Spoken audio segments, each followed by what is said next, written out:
அத்தை, இன்னும் கொஞ்சம் சாம்பார் ஊத்தவா? போதும்மா. என்னங்க, உங்களுக்கு பிடிச்ச பீட்ரூட் பொரியல் பண்ணிருக்கேன், இந்தாங்க. எனக்கு என்ன பிடிக்கும்னே உனக்கு தெரியல, அப்புறம் எப்படி எனக்கு ஒண்ணு பிடிக்கும்? எனக்கு பீட்ரூட் எல்லாம் பிடிக்காது. ஐயோ சாரிங்க, உங்களுக்கு தான் இப்போ வர வர நல்லது எதுவுமே பிடிக்கிறது இல்லையே. பரவாயில்ல. வெண்ணிலா, நீ உட்காந்து சாப்பிடுமா? இல்லத்த, நீங்க சாப்பிடுங்க, நானும் அக்காவும் அப்புறமா சாப்பிட்டுக்கிறோம்.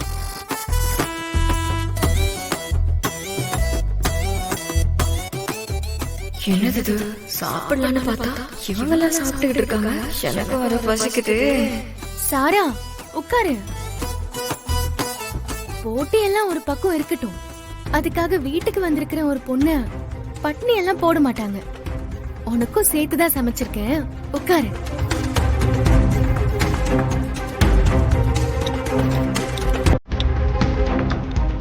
உனக்கு என்ன வேணுமோ கேட்டு வாங்கி சாப்பிடு. அண்ணாமலை, பாவம் வெண்ணிலா, தம் வாழ்க்கைக்கே போட்டியா வந்திருக்கவள உட்கார வச்சு பரிமாறா. அவ இடத்துல வேற யாராவது இருந்திருந்தா இந்நேரம் வருண உண்டு இல்லைன்னு பண்ணியிருப்பாங்க. வெண்ணிலா எல்லாத்தையும் சகிச்சுக்கிட்டு சாராவையும் கவனிச்சுக்கிறா. அதுதான் வெண்ணிலா.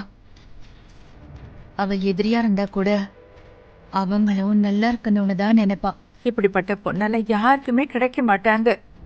இதையும் இந்த வருண் புரிஞ்சுக்கவே மாட்டேங்கிறா. நாம புரிய வைப்போம். நீங்களும் இதேதான் சொல்றீங்க, ஆனா எப்படி புரிய வைக்க போறீங்கன்னு தெரியல. இப்ப புரிய வைக்கிறேன்.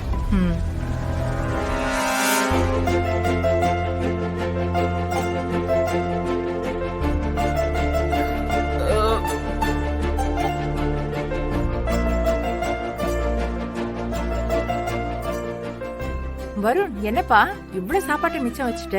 எனக்கு போதும் பெரியமா, வயிறு ஃபுல்லா ஆயிடுச்சு. ஓஹோ, உனக்கு போதுன்னா விட்டுடு, வெண்ணிலா அதுலயே சாப்பிட்டுடுவா.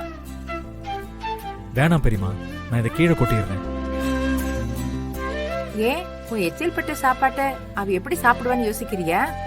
அதெல்லாம் உண்மையா நேசிக்கிற பொண்ணு கூச்சமோ தயக்கமோ படமாட்டா. என்ன வெண்ணிலா, சாப்பிடுவல்ல?